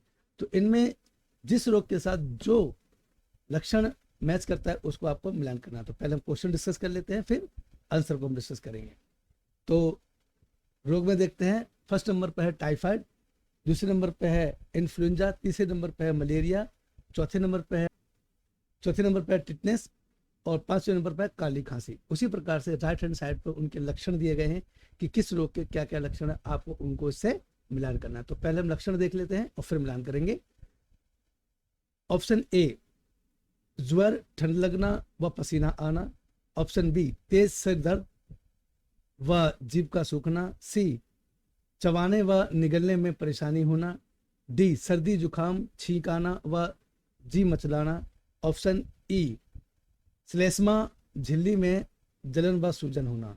तो इसके आंसर को हम देख लेते हैं किस तरीके से इसको सॉल्व करना है। देखिए आंसर में दिखाया गया है ऑप्शन राइट हैंड साइड पे और लेफ्ट हैंड साइड पे। तो लेफ्ट हैंड साइड पे टाइफाइड दिया गया, तो टाइफाइड के लक्षण क्या क्या होते हैं उनको सीधा हमें इससे मिलान करना है। जैसे कि मैंने मिलान किया है, उसको एक एरो की माध्यम से बताया गया। देखिए तो टाइफाइड को दिखाया गया, उसका जो लक्षण है वो है तेज सिर दर्द व जीभ का सूखना। इन्फ्लुएंजा, सर्दी जुकाम, छींक आना और जी मचलाना। मलेरिया, ज्वर, ठंड लगना व पसीना आना। टिटनेस, चबाने व निगलने में परेशानी होना। काली खांसी, श्लेष्मा झिल्ली में जलन व सूजन होना। ये इनके लक्षण होते हैं जिनको हमने सही मैच किया है। तो आप भी इसी प्रकार से इन सभी मैचिंग को करेंगे। चलिए हम नेक्स्ट क्वेश्चन को डिस्कस कर लेते हैं और हमारा नेक्स्ट क्वेश्चन है, निम्न प्रकार की परिसज्जा का उनके विवरण के साथ मिलान करें। ऑप्शन ए, मंजाई। ऑप्शन 2, विरंजन। ऑप्शन 3, मार लगाना। ऑप्शन 4, औद्योगिक स्त्री। और राइट हैंड साइड पे इनके ऑप्शन दिए गए हैं जिनको हमें मिलान करना है। तो सारे जो मिलान है वो ऊपर नीचे दिए गए तो उनको हमें सही करना है। कपड़े को भारी, कड़क व लहरदार बनाता है। ऑप्शन बी, अशुद्धियां दूर करने के लिए कपड़े को साबुन व रसायनों से धोना। ऑप्शन सी, पीलापन दूर करने के लिए एक रासायनिक उपचार। ऑप्शन डी, कपड़े की सतह को चिकना व सिलबट मुक्त बनाना। ये इनके ऑप्शन है और इनके उत्तर में हमने जो सही मैचिंग की है वो देख लेते हैं। मंजाई, अशुद्धियां दूर करने के लिए कपड़े को साबुन और रसायनों से धोना। विरंजन, पीलापन दूर करने के लिए एक रासायनिक उपचार है। मांड लगाना, कपड़े को भारी, कड़क और लहरदार बनाता है। औद्योगिक इस्त्री, कपड़े की सतह को चिकना व सिलपट मुक्त करना। ये सभी इनके सही मिलान हैं। इसी प्रकार नेक्स्ट क्वेश्चन देखते हैं, मिलान करें। ऑप्शन 1 भारी कार्य, ऑप्शन 2 सामान्य कार्य, ऑप्शन 3 हल्की गतिविधियां। राइट हैंड साइड पे देखते हैं। ए झाड़ू लगाना, इस्त्री करना और भोजन पकाना। ऑप्शन बी पढ़ना, टीवी देखना और संगीत सुनना। ऑप्शन सी दौड़ना, जॉगिंग करना तथा पोछा लगाना। इनको हमें सही मैचिंग करनी है जैसे कि उत्तर में मैंने दिखाया है, देखिए। तो उनको हम एक बार डिस्कस कर लेते हैं। ऑप्शन 1 भारी कार्य, अब इनमें से कौन सा ऑप्शन हमारा करेक्ट है, जैसा कि मैंने दिखाया है उसको हमने डायरेक्ट एरो किया है और रेड एरो से मैंने इसको इंटीग्रेट किया है। दौड़ना, जॉगिंग करना तथा पोछा लगाना ये भारी कार्य में आता है। सामान्य कार्य झाड़ू लगाना, इस्त्री करना और भोजन पकाना, ये तो ना तो ज्यादा भारी और ना ही हल्का है। हल्की गतिविधियां, इसमें पढ़ना, टीवी देखना और संगीत सुनना, इनमें ये सभी शामिल होती हैं। उसी प्रकार से नेक्स्ट क्वेश्चन को देखते हैं। मिलान कीजिए कॉलम का कॉलम ख। ऑप्शन 1 ग्राहकों को खरीदारी केवल। ऑप्शन 2 खरीद की मात्रा। ऑप्शन 3 ग्राहकों को चाहिए। ऑप्शन 4 खरीदारी का सर्वोत्तम समय। ऑप्शन 5 वस्तुओं की खरीद का भुगतान हो। इसी प्रकार कॉलम ख में देखते हैं जिनको हमें इनसे मिलान करना है। तो इनके कुछ ऑप्शन दिए गए हैं, ये ऑप्शन सारे आगे पीछे दिए होते हैं, उनको मैं सही से मैचिंग करनी होती है। तो ऑप्शन ए दुकानों में कम भीड़ भाड़ हो। ऑप्शन बी उपभोक्ता संरक्षण कानून का ज्ञान होना चाहिए। ऑप्शन सी लाइसेंस युक्त दुकानों, सरकारी स्टोरों से समय होता है जब करनी चाहिए। ऑप्शन डी चेक द्वारा किया जा सकता है। ऑप्शन ई परिवार की आवश्यकता के अनुसार। इसी का हम आंसर देख लेते हैं। कॉलम का ग्राहकों को खरीदारी केवल लाइसेंस युक्त दुकानों, सरकारी स्टोरों से समय होता है जब करनी चाहिए। ऑप्शन 2 खरीद की मात्रा परिवार की आवश्यकता के अनुसार होनी चाहिए। अगर आपके परिवार में जितने सदस्य हैं उनके हिसाब से हमें खरीदारी करनी चाहिए। सपोज कीजिए आपके परिवार में 4 लोग हैं, 3 लोग हैं, तो उनके अकॉर्डिंग ही हमें खरीदारी करनी चाहिए। ग्राहकों को उचित। ऑप्शन 3 ग्राहकों को चाहिए उपभोक्ता संरक्षण कानून का ज्ञान होना चाहिए। यह भी बहुत जरूरी है कि जो भी हमारे ग्राहक हैं उनको उपभोक्ता संरक्षण जो कानून है उसका ज्ञान होना चाहिए कि हमें किस समय किस वस्तु को खरीदना है, कितना खरीदना है और किस पर क्या एक्सपायरी डेट है, मैन्युफैक्चर डेट है, इन सभी चीज़ों का हमें ध्यान रखना चाहिए। खरीदारी का सर्वोत्तम समय दुकानों में कम भीड़ भाड़ हो उस समय करनी चाहिए। ऑप्शन 5 वस्तुओं की खरीद का भुगतान हो, चेक द्वारा किया जा सकता है। कोशिश करें कि आप अपने जो भी आप सामान खरीद रहे हैं तो उसका भुगतान आप चेक के द्वारा करें। उसी प्रकार क्वेश्चन नेक्स्ट को हम डिस्कस कर लेते हैं। अब जो हमारे नया सेक्शन आएगा वो आएगा 1 नंबर वाले प्रश्न उत्तर, और ये सभी प्रश्न उत्तर हमारे बहुत इंपॉर्टेंट है। तो आप सभी स्टूडेंट जल्दी से अपनी कॉपी रजिस्टर में नोट डाउन करें, समय समय पर इनको नोट भी करते रहें, क्योंकि ये आपकी बुक के सभी मोस्ट इम्पोर्टेंट निकाले गए हैं बीच बीच में से। तो ये सभी क्वेश्चंस आपके लिए बहुत इंपॉर्टेंट है। तो चलिए हम इनको डिस्कस कर लेते हैं। उपभोक्ता संरक्षण अधिनियम CPA कब लागू किया गया था? तो उत्तर है 1986 में। नेक्स्ट क्वेश्चन, उपभोक्ता शिक्षा से आप क्या समझते हैं? उत्तर, उपभोक्ता शिक्षा के अंतर्गत उपभोक्ताओं को इस बात की जानकारी दी जाती है कि क्या, कब, कैसे और कहां से खरीदारी करनी है और उसका भुगतान कैसे करना है। तो ये बात बहुत ज़रूरी है, इसका हमें विशेष ध्यान रखना चाहिए कि हम लोग जिन वस्तुओं को खरीद रहे हैं वो कब, कहाँ, क्यों, कैसे और कितनी मात्रा में खरीदना चाहिए और उसका भुगतान कैसे करें, इसका विशेष ध्यान रखें। उसी प्रकार से नेक्स्ट क्वेश्चन है, ICRPC क्या है? उत्तर, ICRPC अंतर्राष्ट्रीय उपभोक्ता अधिकार संरक्षण परिषद एक पंजीकृत गैर सरकारी संस्था NGO है जो भारत की उपभोक्ता अदालतों में उपभोक्ताओं की शिकायतों को दायर करने के लिए पीड़ित व्यक्तियों को सहायता व मार्गदर्शन उपलब्ध कराती है। अगर किसी भी जो ग्राहक है उसका कोई शोषण हो रहा है, कोई विक्रेता शोषण कर रहा है या MRP से ज़्यादा मूल्य पर वो बेच रहा है, एक्सपायरी डेट को बेच रहा है, तो वो उपभोक्ता अदालत में अपनी शिकायत दर्ज कर सकता है और उसके खिलाफ कोई कार्रवाई करवा सकता है। चलिए नेक्स्ट क्वेश्चन देखते हैं, पश्चुरीकरण किसे कहते हैं? इस प्रक्रिया में दूध को उच्च ताप पर गर्म किया जाता है और तत्पश्चात तीव्रता से ठंडा किया जाता है। दूध में उपस्थित सूक्ष्म जीवाणु तापमान में अचानक होने वाले इस परिवर्तन को सह नहीं पाते हैं और नष्ट हो जाते हैं। तो इसका विशेष ध्यान रखें कि जब भी आप दूध लेके आए मार्केट से या किसी दूधिया से, तो उसको सबसे पहले आप उच्च ताप पर उसको गर्म कर लें और ठंडा करके ही उसको यूटिलाइज करें। इससे क्या होता है कि इसमें सूक्ष्म जो जीवाणु होते हैं वो नष्ट हो जाते हैं और आपको फ्रेश दूध प्राप्त हो जाता है, जिससे कि आपको कोई हानि नहीं होगी। तो इस बात का विशेष ध्यान रखेंगे कि दूध का प्रयोग करने से पहले उसको एक बार जरूर बॉईल कर ले। नेक्स्ट क्वेश्चन करते हैं, ज्ञानात्मक विकास से आप क्या समझते हैं? उत्तर, ज्ञानात्मक विकास मस्तिष्क के विकास को संदर्भित करता है जो किशोरों के लिए अधिक जटिल मानसिक कार्य करना संभव बनाता है। यह व्यक्ति की विचार प्रक्रिया के विकास से संबंधित है और यह विचार प्रक्रिया दुनिया को समझने और उसके साथ बातचीत करने की प्रक्रिया को प्रभावित करती है। तो इसलिए इसका विशेष ध्यान रखें कि जो ज्ञानात्मक विकास होता है वो किशोर अवस्था में जो किशोर व्यक्ति होते हैं, जो बच्चे होते हैं, उनको ये समझ हो जाती है कि क्या हमारे लिए सही है, क्या गलत है, और दुनिया को समझते हैं कि कहाँ क्या गलत हो रहा है, क्या सही है। तो उनमें इस तरीके के विकास होता है जिसे हम ज्ञानात्मक विकास कहते हैं। उसी प्रकार हमारे जो नेक्स्ट क्वेश्चंस हैं वो है 2 नंबर वाले।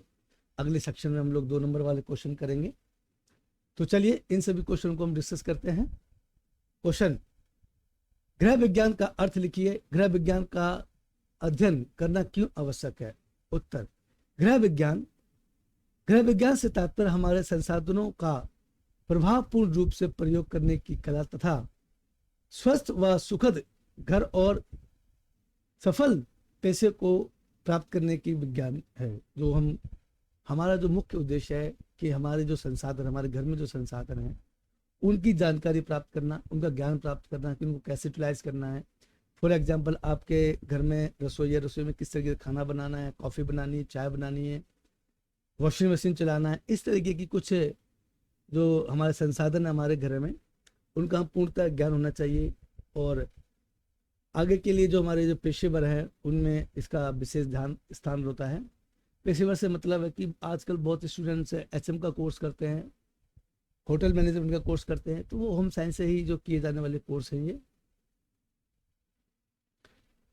उसी प्रकार इसमें गृह विज्ञान का अध्ययन करना आवश्यक है क्योंकि गृह विज्ञान विद्यार्थी के लिए कुशलताओं को विकसित करने तथा अवधारणाओं को समझने व उन्हें विभिन्न प्रकार की परिस्थितियों में लागू करने की क्षमता प्रदान करता है। उसी प्रकार इसी का नेक्स्ट पॉइंट देखते हैं, यह व्यापक स्तर पर रोजगार के अवसर प्रदान करता है जो कि अन्य क्षेत्रों के विद्यार्थियों हेतु सीमित है। तो नेक्स्ट क्वेश्चन करते हैं, भोजन पकाने का महत्व बताइए। उत्तर, भोजन पकाने का महत्व। पकाने से भोजन सुपाच्य हो जाता है, जो आसानी से पच जाता है, क्योंकि भोजन पकाने से क्या वो गल जाता है और वो काफ़ी सॉफ्ट हो जाता है, जिसे हम आसानी से चबा भी सकते हैं और पचा भी सकते हैं। उसी प्रकार नेक्स्ट पॉइंट देखते हैं, पकाने से भोजन के रूप, टेक्सचर, रंग, स्वाद, गंध तथा आकर्षण में वृद्धि हो जाती है। कई बार देखा कि हम लोग खाना पकाते हैं तो उसका रंग, टेक्सचर, स्वाद, गंध सब कुछ बदल जाता है और बड़ा इंटरेस्टिंग, आकर्षित लगता है। नेक्स्ट पॉइंट है, भोजन को पकाकर आप उसमें विविधताएं ला सकते हैं। नेक्स्ट पॉइंट, पकाने से भोजन लंबे समय तक खाने योग्य रहता है, क्योंकि खाने को अगर हम लोग जैसे कि बना लेते हैं, अगर हम कोई सब्जी बना रहे हैं, अगर हम उसको जैसे खाने के बाद ठंडा करके फ्रिज में स्टोर करके रख दें तो उसको हम 2-3 बार यूज कर सकते हैं। उसी प्रकार से नेक्स्ट क्वेश्चन देखते हैं, ब्लॉक पेंटिंग किसे कहते हैं? उत्तर, ब्लॉक पेंटिंग, जिस प्रकार प्रत्येक क्षेत्र में स्याही पैड पर स्टैंप को दबाकर मोहर लगाई जाती है, उसी प्रकार एक लकड़ी के थप्पे पर नमूना खोदकर अंकित किया जाता है। इस थप्पे को गाढ़े रंग के घोल में डुबोकर वस्त्र पर लगाकर डिजाइन छापा जाता है। इसे ब्लॉक पेंटिंग अथवा थप्पे की छपाई भी कहते हैं। चलिए नेक्स्ट क्वेश्चन देखते हैं, धुलाई व ड्राई क्लीन में कोई 2 अंतर बताइए। उत्तर, धुलाई व ड्राई क्लीन में अंतर। धुलाई, कपड़े से धूल आदि को हटाने के लिए साबुन, डिटर्जेंट तथा पानी का प्रयोग किया जाता है। सेकंड, इसी में ही पक्के रंग वाले कपड़ों को आसानी से धोया जा सकता है। उसी राइट साइड पे देखते हैं ड्राई क्लीन। नंबर 1, कपड़े से धूल आदि को हटाने के लिए ग्रीस, अवशोषक तथा विलायक का प्रयोग किया जाता है। ऑप्शन 2। पॉइंट नंबर 2 देखते हैं, चमड़े तथा पार वाले कपड़े, चुनिंदा रेशम तथा ऊनी कपड़े जारी वाले तथा महंगे कपड़ों को ड्राई क्लीन किया जाता है। ये इनके 2 अंतर थे। उसी प्रकार नेक्स्ट क्वेश्चन देखते हैं, वॉश एंड वेयर परिसज्जा के बारे में लिखें।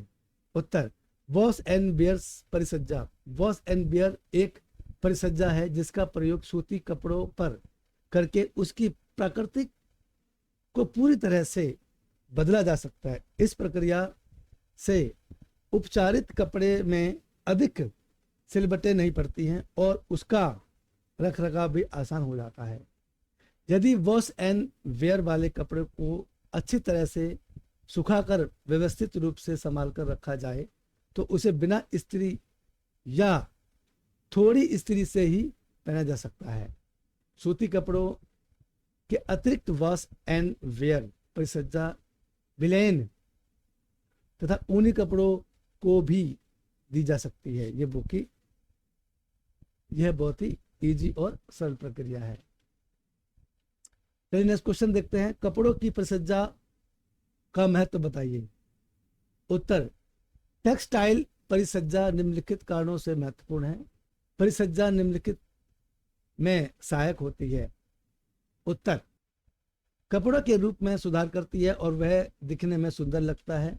रंगाई तथा पेंटिंग के माध्यम से कपड़ों की विविधताएं उत्पन्न करते हैं, क्योंकि एक ही कपड़ा को अगर हम डिजाइन अलग देंगे तो उसके रंग, रूप, डिजाइन सब कुछ अलग हो जाता है, जो कि एक दूसरे को भिन्न करता है एक दूसरे से। कपड़े के स्पर्श या एहसास में सुधार लाता है।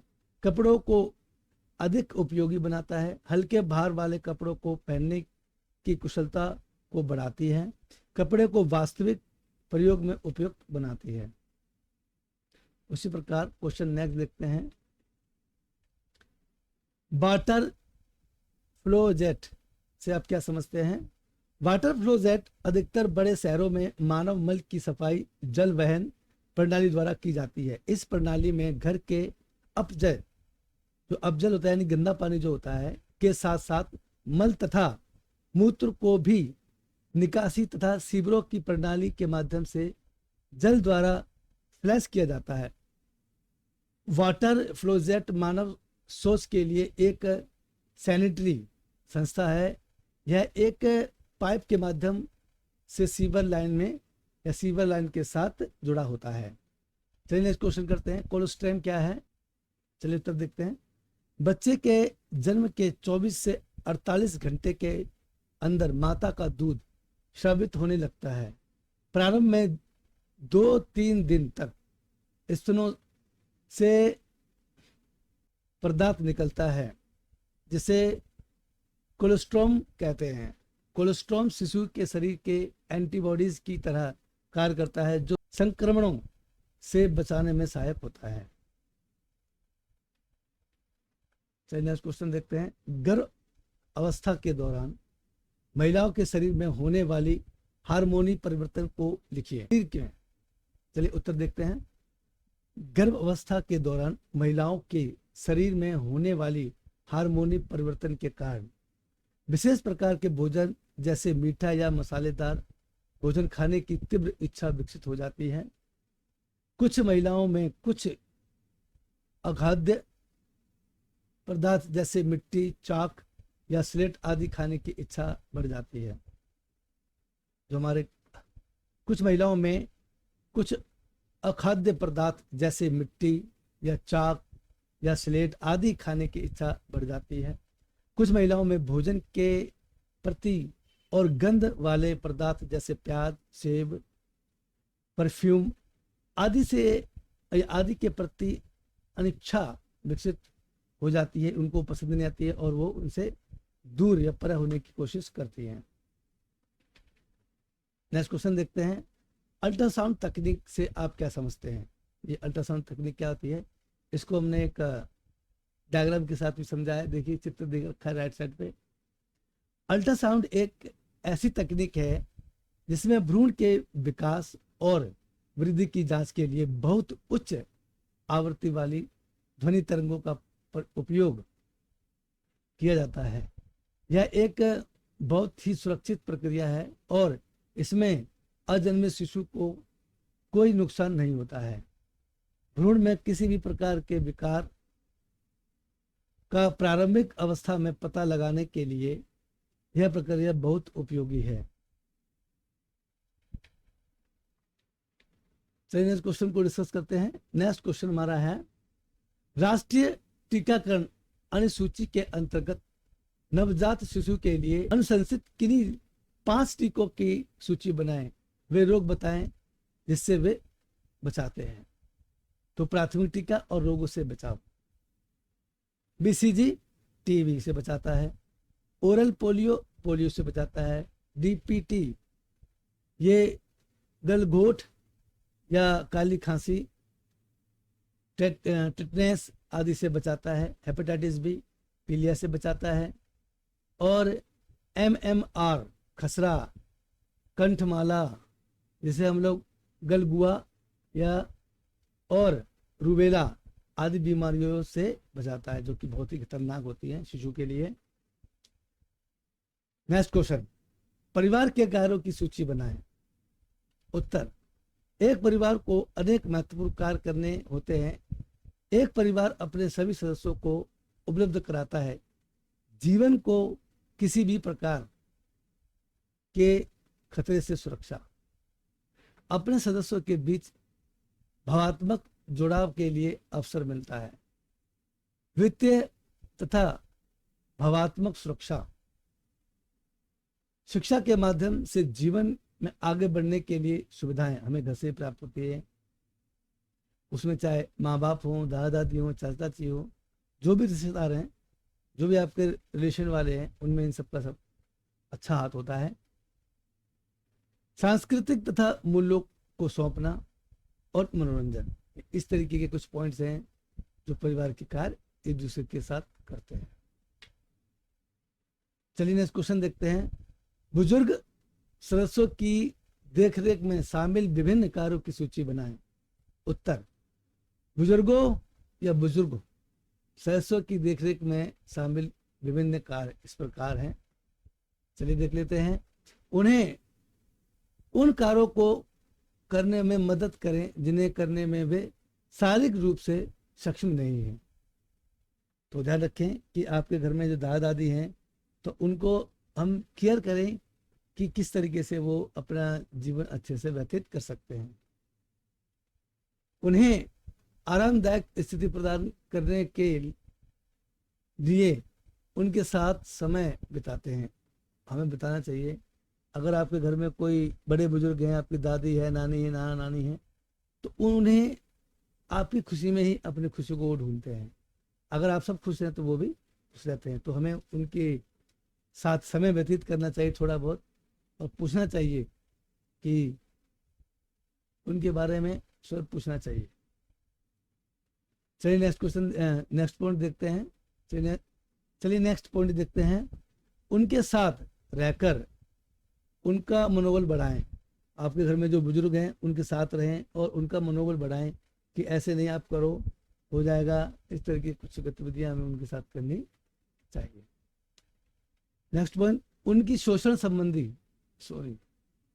पोषण संबंधी तथा चिकित्सीय आवश्यकताओं की प्रति संवेदनशील रहें, क्योंकि पुराने लोग हैं, 60 साल के हो चुके हैं, तो उन्हें आने जाने में घर से दिक्कत होती है। तो इसका विशेष ध्यान रखें कि जब भी वो अपनी दवाई लेने या कहीं बाहर जाएं तो उनके साथ वो हमेशा रहें, और या फिर केरियल निकाल दें।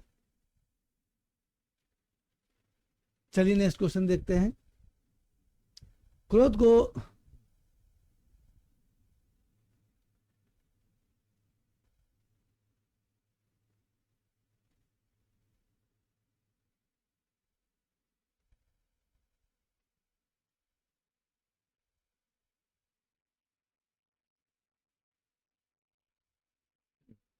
चलिए नेक्स्ट पॉइंट देखते हैं।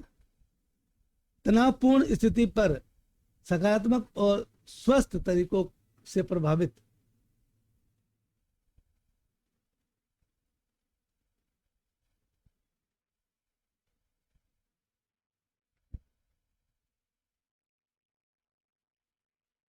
चलिए नेक्स्ट क्वेश्चन देखते हैं। क्रोध को कम करने तथा तनावपूर्ण स्थिति से सकारात्मक रूप से निपटने के कुछ तरीके सुझाएं। उत्तर, क्रोध को कम करना तथा तनावपूर्ण स्थिति से सकारात्मक रूप में निपटने के कुछ तरीके जो इस प्रकार दे रखे हैं। सबसे पहले अपने क्रोध संकेतों को पहचानें तथा यह स्वीकार करें कि आप क्रोध में हैं। नंबर 2, क्रोध को कम करने के लिए अपना ध्यान कहीं और केंद्रित करें और कुछ सकारात्मक करने का प्रयास करें। नकारात्मक की ओर ध्यान ना दें, जितना हो सके सकारात्मक सोचो, पॉजिटिव सोचो। तनावपूर्ण स्थितियों पर सकारात्मक और स्वस्थ तरीकों से प्रक्रिया करने से नकारात्मक भावनाओं को कम करने में मदद मिलती है। ये बात तो बिल्कुल सही कही गई है कि जैसे हम जब भी कोई खाद लेके आए, ऑर्गेनिक खाद लेके आए, जैसे प्ले की खाद, तो उसको थोड़े दिनों तक आप ऐसे ही रखें।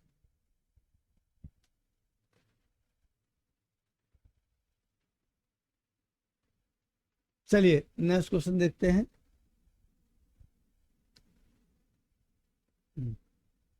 आइए देखते हैं। सबसे पहले अपने क्रोध के संकेतों को पहचानें तथा वह स्वीकार करें कि आप क्रोध में हैं। नेक्स्ट, क्रोध को कम करने के लिए अपना ध्यान कहीं और केंद्रित करें और कुछ सकारात्मक करने का प्रयास करें। नेक्स्ट पॉइंट है इसका, तनावपूर्ण स्थितियों पर सकारात्मक और स्वस्थ तरीके से प्रक्रिया करने से नकारात्मक भावनाओं को कम करने में मदद मिलती है। आइए नेक्स्ट क्वेश्चन देखते हैं। प्रत्येक मनुष्य को कौन कौन से मूल्य होने चाहिए? उत्तर, सौहार्दपूर्ण वातावरण को बनाए रखने के लिए हम में से हर एक के लिए निर्धारित मूल्य का ग्रहण करना अत्यंत महत्वपूर्ण है।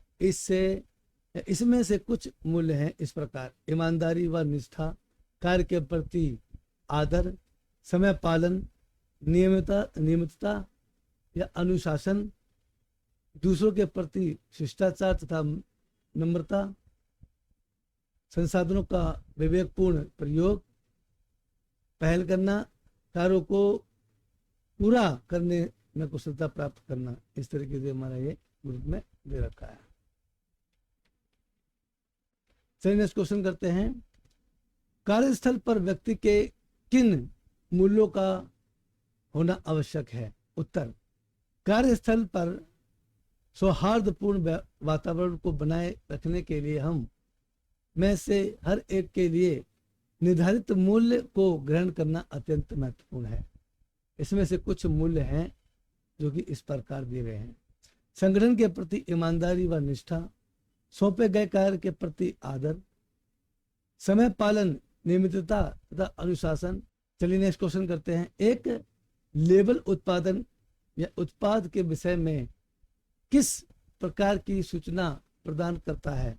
उत्तर, लेबल उत्पादन के विषय में निम्न प्रकार की सूचना प्रदान करता है।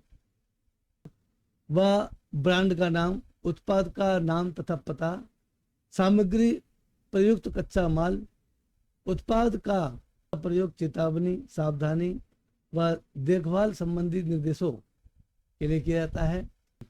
उत्पादन की समाप्ति की तिथि, गारंटी अवधि, दवाओं के संबंध में सुरक्षा की मात्रा, कुल भार, आयतन और लंबाई। चलिए नेक्स्ट सेक्शन देखते हैं। 3 अंकों वाले प्रश्न। प्रश्न, क्या गृह विज्ञान विषय केवल लड़कियों के लिए है? तर्क सहित उत्तर दें। उत्तर, गृह विज्ञान विषय लड़के व लड़कियों दोनों के लिए आवश्यक है, क्योंकि यह दोनों को दैनिक जीवन के विभिन्न पहलुओं से परिचित कराता है। गृह विज्ञान लड़के व लड़कियों दोनों के लिए एक भिन्न प्रकार के रासायनिक अवसर प्रदान करता है। आज के समय में छोटे परिवारों की अधिकता है, इसलिए दोनों को घरेलू उत्तरदायित्वों और कार्यों में भागीदारी करनी है। नेक्स्ट पॉइंट देखते हैं। इसके अतिरिक्त नौकरी पेशे महिलाएं भी बढ़ती जा रही हैं, जिसका अर्थ है मालिकों पर अतिरिक्त जिम्मेदारी का बढ़ना। महिलाएं अपने परिवार की भलाई के लिए गृह निर्माण के साथ आय की बात या बढ़ रही है। इस परिस्थितियों में महिलाओं के अंतर्गत या महिला के अतिरिक्त कार्यभार में पुरुषों की भी भागीदारी होनी चाहिए। कौन कौन से पुरुष थे, इन सभी की क्या क्या भागीदारियां थी, बताइए। चलिए नेक्स्ट क्वेश्चन देखते हैं। खाद्य पदार्थों को भंडारण के दौरान उनकी स्थिरता के आधार पर किन रूपों में वर्गीकृत किया जाता है? उत्तर, खाद्य पदार्थ को भंडारण के दौरान उनकी स्थिरता के आधार पर 3 वर्गों या 3 रूपों में वर्गीकृत किया जाता है। नंबर 1, गैर नाशवान। गैर नाशवान पदार्थ वे पदार्थ हैं जिन्हें खराब होने में लंबा समय लगता है। उदाहरण के लिए साबुत अनाज, दाल, सूखे फल, तेलीय बीज, चीनी तथा गुड़। नेक्स्ट है अर्धनाशवान। अर्धनाशवान पदार्थ वे पदार्थ हैं जिन्हें खराब होने में समय लगता है। उदाहरण के लिए अनाज तथा दाल के उत्पाद जैसे मैदा, सूजी, अंडे, आलू, प्याज, बिस्कुट तथा केक। इनमें समय लगता है, थोड़ा समय लगता है, ज़्यादा लंबा समय नहीं लगता है। थोड़े समय के बाद ये खराब होना शुरू हो जाते हैं। नाशवान। नाशवान पदार्थ वे पदार्थ हैं जिनकी सेल्फ लाइफ सीमित होती है और अगर ठीक से संग्रहित ना किया जाए तो वे जल्दी खराब हो सकते हैं। उदाहरण के लिए हरी पत्तेदार सब्जियां, मटर, फलियां, टमाटर, सेब, केला, ब्रेड, मक्खन तथा क्रीम इत्यादि, ये जल्दी खराब होने वाले खाद्य पदार्थ होते हैं। इनको नाशवान कहा जाता है। चलिए नेक्स्ट क्वेश्चन देखते हैं। फलों व सब्जियों के हिमीकरण के दौरान रखी जाने वाली सावधानियां क्या हैं, बताइए। फलों व सब्जियों के हिमीकरण, जिसे हम फ्रीजिंग कहते हैं, के दौरान रखे जाने वाली सावधानियां इस प्रकार हैं। पैकिंग का सामान जैसे कि पॉलीथीन बैग, कॉफ़ी मजबूत होना चाहिए जो कि भोज्य पदार्थ के फैलने का दबाव सहन कर सके। भोज्य पदार्थ को एक बार फ्रीजर से निकालकर कमरे के तापमान पर लाने के बाद दोबारा नहीं जमाया जाना चाहिए, उससे कि हानिकारक तत्व उसमें इंक्लूड हो जाते हैं और जिससे कि आपको नुकसान हो सकता है। नेक्स्ट, छोटे पैकेट बनाने चाहिए ताकि निकाला हुआ भोज्य पूरा उपयोग में लाया जा सके और उपयोग में न आने वाले भोज्य खराब होने से बच सके। ऐसा करने से बचे भोज्य को पुनः जमाने से भी बच सकते हैं। पैकेट को सील करने से पहले हवा को सावधानीपूर्वक पूरी तरह से निकाल देना चाहिए। फ्रीजर को बार बार नहीं खोलना चाहिए, इससे भी काफी नुकसान होता है। नेक्स्ट, दागों को साफ करते समय किन बातों का ध्यान रखना चाहिए? उत्तर, दागों को साफ करते समय निम्न बातों का ध्यान रखना चाहिए। नंबर 1, जहां तक संभव हो दागों को उसी समय साफ कर देना चाहिए जब वे ताजा हो। नंबर 2, नाजुक तथा या रंगीन कपड़ों के मामले में पहले कपड़े के अंदरूनी हिस्से के एक छोटी हिस्से पर या कपड़े के उस हिस्से पर रसायन लगाएं या लगाने का प्रयास करें जो दिखाई नहीं देता। यदि ऐसा करने से या ऐसा करने पर उस कपड़े का उसके रंग का कोई हानि ना हो तो दाग निकालने के लिए उस रसायन का प्रयोग ना करें। थर्ड पॉइंट, हल्के व मृदु अनुक्रमांकों का प्रयोग करें क्योंकि वे कम हानिकारक होते हैं, चाहे फिर दाग लगने में कुछ अधिक समय लगे। दाग निकालने के बाद कपड़े को कई बार पानी में साफ करें क्योंकि अभिक्रमक सूखने के पश्चात कपड़े को हानि पहुंचा सकता है, इसलिए हमें कपड़े को बार बार धो देना चाहिए। चलिए नेक्स्ट क्वेश्चन देखते हैं। मंजाई प्रक्रिया की व्याख्या कीजिए। मंजाई क्या होता है? उत्तर, मंजाई गुनगुने पानी तथा साबुन के मिश्रण की सहायता से कपड़ों को साफ करने की औद्योगिक प्रक्रिया है। मंजाई प्रक्रिया करगे से सीधे आने वाला कपड़ा देखने में अभिहानी यानी फीका होता है। कपड़ा बनाने की प्रक्रिया के दौरान बुनाई को आसान बनाने के लिए सूत के तेल, मांड, मोम आदि का प्रयोग किया जाता है, जिसके दाग कपड़े में लग जाते हैं। एक बार कपड़ा तैयार हो जाने के पश्चात ये चिपके हुए पदार्थ व्यंजन, रंगाई, छपाई आदि जैसी प्रक्रियाओं के अवरोध उत्पन्न कर देते हैं, इसलिए कपड़े को आगे किसी प्रक्रिया के लिए भेजे जाने से पूर्व इन दागों को हटाने की आवश्यकता होती है। मंजाई धुलाई के पश्चात कपड़ा चिकना, साफ तथा आकर्षक हो जाता है। कपड़े को धोने की पद्धति का निर्धारण कपड़े की प्रकृति और उसके आधार पर किया जाता है। कैसे? देखिए, जैसे सूती कपड़े को साफ करने के लिए उन्हें साबुन के घोल में उबाला जाता है। नेक्स्ट, रेशम की गोंद निकालने के लिए उसे उबाला जाता है। ऊनी कपड़ों से चिकनाई या तेल को निकालने के लिए उन्हें साबुन के घोल में उबाला जाता है। मानव निर्मित कपड़ों की सामान्य धुलाई की जाती है जो बिल्कुल ही आसानी से निकल जाए। घर के लिए स्थल का चयन करते समय किन किन बातों का ध्यान रखना आवश्यक है? उत्तर, घर के लिए स्थल का चयन करते समय निम्न बातों का ध्यान रखना बहुत ही आवश्यक है, जो कि इस प्रकार है। पॉइंट नंबर 1, आस पड़ोस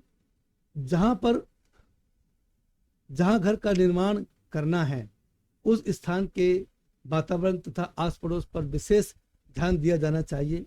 घर उस स्थान पर होना चाहिए जो हर पहलू से विकसित हो, एक स्थान को विकसित तब कहा जा सकता है जब वहाँ बिजली, पानी, सड़कों, आवागमन के संसाधन तथा निकासी की उचित व्यवस्था उपलब्ध हो। आसपास डाकघर, बैंक, स्कूल तथा बाजार आदि सामान्य सुविधाएं भी उपलब्ध होनी चाहिए। इसी प्रकार सेकंड पॉइंट देखते हैं, भौतिक विशेषताएं।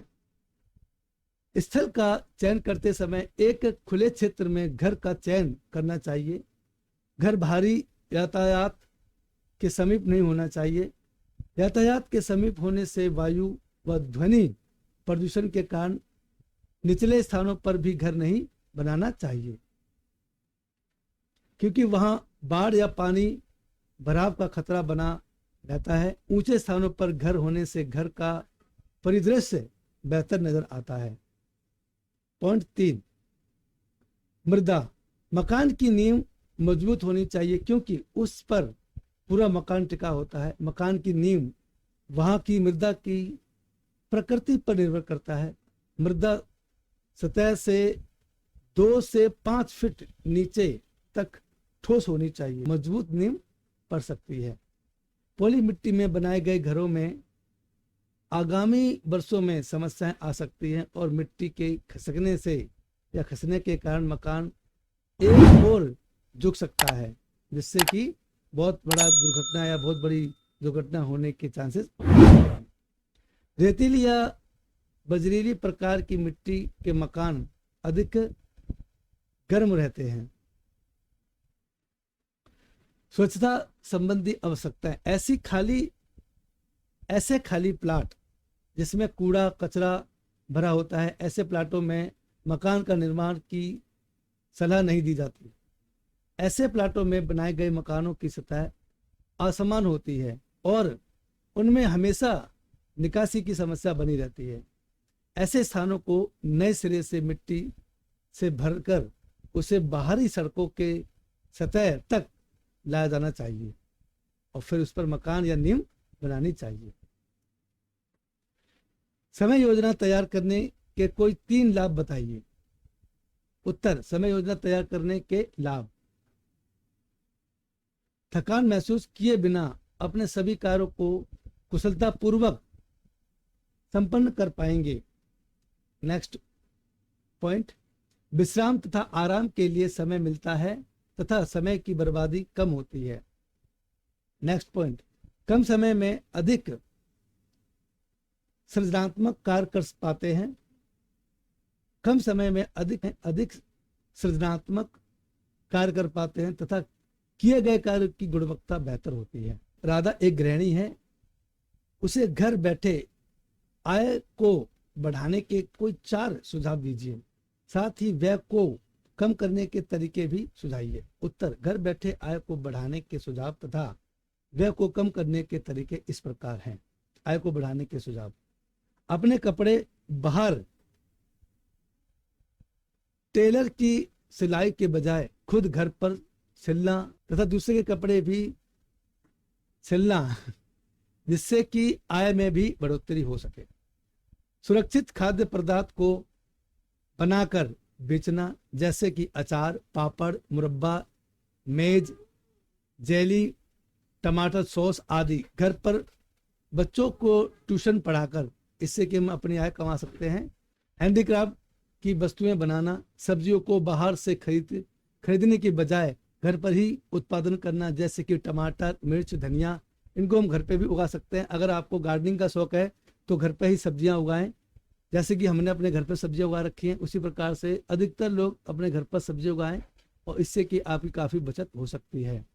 व्यय को कम करने के तरीके, भोजन को बर्बाद ना करें, बाहर भोजन करने की आदत को कम करें, बिजली, पानी आदि पर होने वाले व्यय को नियंत्रित करें, कपड़ों को धोने तथा इस्त्री का काम घर पर ही करें, रिक्शा के स्थान पर साइकिल का प्रयोग करें, सेल छूट देने वाली दुकानों से या सस्ती दुकानों से खरीदारी करें व अनावश्यक खरीदारी से बचें। नेक्स्ट क्वेश्चन देखते हैं, एक गर्भवती महिला के आहार में कौन से तत्व अनिवार्य रूप से शामिल होने चाहिए, अथवा एक गर्भवती महिला के लिए आहार आयोजन करते समय आप उसके आहार में कौन से 4 खाद्य पदार्थ सम्मिलित करेंगे, क्यों, ये भी बताइए। तो चलिए देखते हैं, ये क्वेश्चंस काफी इंपॉर्टेंट है, कई बार रिपीट भी हुआ है। उत्तर, एक गर्भवती महिला को पौष्टिक आहार लेना आवश्यक है ताकि उसके बच्चे को विकास के लिए उचित पोषण मिल सके। ऐसा इसलिए है क्योंकि भ्रूण के लिए आवश्यक ऑक्सीजन और भोजन नाल के माध्यम से मां से प्राप्त होता है। मां का आहार प्राप्त नहीं है या कुछ पोषक तत्व की कमी है तो बच्चा भी कमजोर पैदा होगा। ऐसे बच्चों को जल्द ही संक्रमण होने और जन्म के बाद बीमार पड़ने की संभावना अधिक होती है। भोजन की योजना बनाते समय निम्नलिखित 4 खाद्य पदार्थों को शामिल किया जाना चाहिए, जो कि इस प्रकार हैं। नंबर 1, हड्डियों के विकास में कैल्शियम की पूर्ति के लिए दूध का सेवन करें, जो कि बहुत आवश्यक है। नंबर 2, मांसपेशियों के विकास के लिए प्रोटीन युक्त भोजन का प्रयोग करें, जैसे कि दाल, अंडे, मांसाहारी भोजन। नंबर 3, ऊर्जा की प्राप्ति के लिए कार्बोहाइड्रेट युक्त भोजन करना चाहिए, जैसे कि चावल, गेहूं। मस्तिष्क के विकास के लिए खनिजों का सेवन आवश्यक है, जो कि हरी पत्तेदार सब्जियां और फल से प्राप्त होती हैं। ये हमारा पॉइंट 4 था। चलिए नेक्स्ट क्वेश्चन करते हैं। बच्चों के लिए कपड़े चुनते समय किन बातों का ध्यान रखना चाहिए? उत्तर, बच्चों के लिए कपड़े चुनते समय निम्न बातों का ध्यान रखना चाहिए। पॉइंट, कपड़े नरम व मुलायम होने चाहिए। कपड़े ऐसे होने चाहिए जो बच्चों को चुभे नहीं। कपड़े सूती के होने चाहिए। कपड़े रेशमी और सिंथेटिक नहीं होने चाहिए। कपड़े आरामदायक होने चाहिए। कपड़े बच्चों के मस्तिष्क आकार के करीब होने चाहिए। कपड़े पहनने और उतारने में आसान होने चाहिए। कपड़े मशीन से धोए जा सकें, ऐसे होने चाहिए। कपड़े बच्चों के व्यक्तित्व के अनुरूप होने चाहिए। ये बहुत ही खास बात है जो कि बच्चों के लिए बहुत ज़्यादा जरूरी है। चलिए नेक्स्ट क्वेश्चन करते हैं। किशोर अवस्था में किशोरों को अपने परिवार के साथ अच्छे संबंध स्थापित करने के कुछ तरीके सुझाइए। उत्तर, किशोर अवस्था में किशोरों को अपने परिवार के साथ अच्छे संबंध स्थापित करने के तरीके: किशोरों को अपनी भावनाएं तथा विचार अपने माता पिता के साथ बांटनी चाहिए और संप्रेषण का एक मुक्त मार्ग स्थापित करना चाहिए। किशोर तथा उनके माता पिता दोनों को ही एक दूसरे विचारों को सुनना चाहिए व एक दूसरे के सुझावों पर ध्यानपूर्वक विचार करना चाहिए।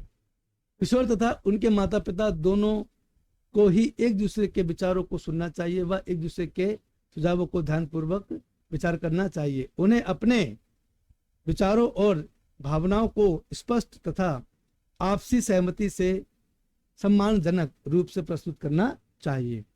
किशोरों को अपने माता पिता के प्रति भी उसी प्रकार शिष्टाचार पूर्वक व्यवहार करना चाहिए जिस प्रकार वे अपने माता पिता या अपने मित्रों आप अपने मित्रों के माता पिता के साथ करते हैं। ये सभी क्वेश्चंस हमारे कंप्लीट हो गए हैं और मैं अपने सभी स्टूडेंट से कहना चाहूँगा कि आप इन सभी क्वेश्चनों को अपनी कॉपी रजिस्टर में नोट डाउन कर लें, क्योंकि ये क्वेश्चंस आपके एग्जाम में काफ़ी हेल्प करने वाले हैं।